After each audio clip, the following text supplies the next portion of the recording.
Bad news for Eritrean government and Eritreans living in the US. Welcome to my views and news. Thanks for watching the channel. Two news stories in this video. First is about a proposal by the Trump government which could hit Eritreans living in the US. Other nationalities could hit as well. Eritrean government could also face the impact of this decision.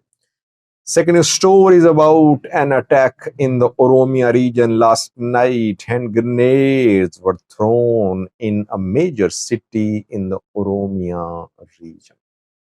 Let's start from the Oromia region, viewers, where Oromo Liberation Army launched Operation Thousand Fronts a few weeks ago. Since then, Ola Kumsa Derebajalmaro group has been conducting targeted attacks on Ethiopian National Defense Force and regional forces. Some PP members have also been targeted in these attacks. Last night, Bishoftu was hit. Bishoftu is in Oromia, not far away from Addis Ababa. Ola carried out some attacks in Shaggar a few days ago. At 2 a.m. local time, Oromo Liberation Army fighters threw hand grenades at a military camp in Bishoftu. The camp is located in Kabale 1 in Bishoftu. And obviously, at the military camp, there were ENDF soldiers deployed. How many were killed and injured? No statement from the government so far. Ethiopian military does not acknowledge its losses when armed groups attack the military, but the attack is being confirmed by several sources. Sources on the ground, locals are also confirming that the attack happened in Kabale 1, Bishop City. Ola is carrying out hit and run attacks very frequently now. This is what Fano is doing too in the Amhara region. Hit and run attacks, the attackers don't suffer any losses. They just throw bombs, they run away. So these attacks are carried out with minimum losses, almost no losses in most cases.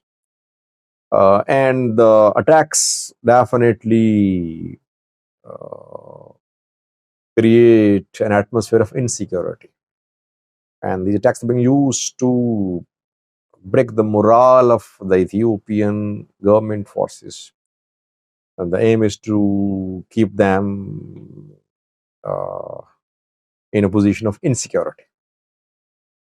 And wherever Ola fighters are able to carry out the attacks, they are hitting ENDF camps. They're not going for large-scale offensives. They're carrying out assassinations, hit-and-run attacks, ambush attacks on militaries. So they're trying to preserve their strength because they faced an internal division. Several hundred Ola members surrendered in the last few months after Sunny Nagasa signed peace deal with the government. Komsa Dirba group does not want to be involved in large-scale attacks that could lead to losses for Ola. Ola involved in small-scale attacks with very small losses being suffered by the Oromo Liberation. Now back to the main news story, viewers, which is from the US. We are hoping that after Donald Trump takes office, the US relations with Eritrea will improve because Issa Sevuki welcomed Donald Trump's win in the election. US congratulated Eritrea on Eritrean Independence Day, but first action taken by Trump about putting a ban on foreign nationals hit Eritrea. Eritrea is one of 12 countries whose nationals have been banned from entering the US. All types of visas prohibited. Employment visas, work visas, tourist visas, immigration, non-immigration, all types of visas banned. 12 nations mentioned, ban implemented. That was first blow to Eritrean president's hopes of improving ties with the US. Second blow could also be faced by the Eritrean people living in the US and Eritrean government. Eritrean government relies heavily on remittances.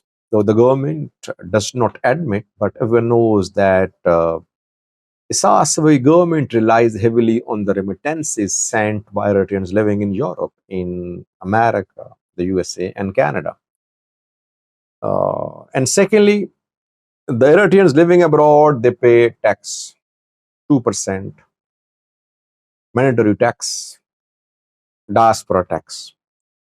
Why? Because if they don't pay tax, the embassies don't give them service. Eritreans living abroad, they have to pay 2% diaspora tax. This 2% diaspora tax and Eritrean remittances sent by Eritreans to Eritrean government are contributing a lot to Eritrean economy. That is why opposition groups have been launching a campaign to convince the Western countries to stop Eritrea from collecting 2% diaspora tax. Remittances now are going to be taxed in the US. Donald Trump government is proposing a new tax which will be imposed on remittances sent by people living in the US to their home countries, the countries from where they are. It means that Eritreans, Ethiopians, Mexican people, others who are living in the US, if they want to send money to their countries, they will have to pay 3.5% tax on the total amount they're sending. If the decision is implemented, Eritreans will suffer who are in the US because their income will decrease. They'll have to pay 3.5% tax. And secondly, the Eritrean government will also suffer because the amount of remittance from the US to Eritrea could decrease. Secondly, so far, the tax is being imposed on green card holders and on those people in the US who are on employment visas, who are on work visa and who are green card holders. They'll have to pay this tax. US has around 2 million green card holders. No, 12 million, not 2 million. US has around 12 million green card holders.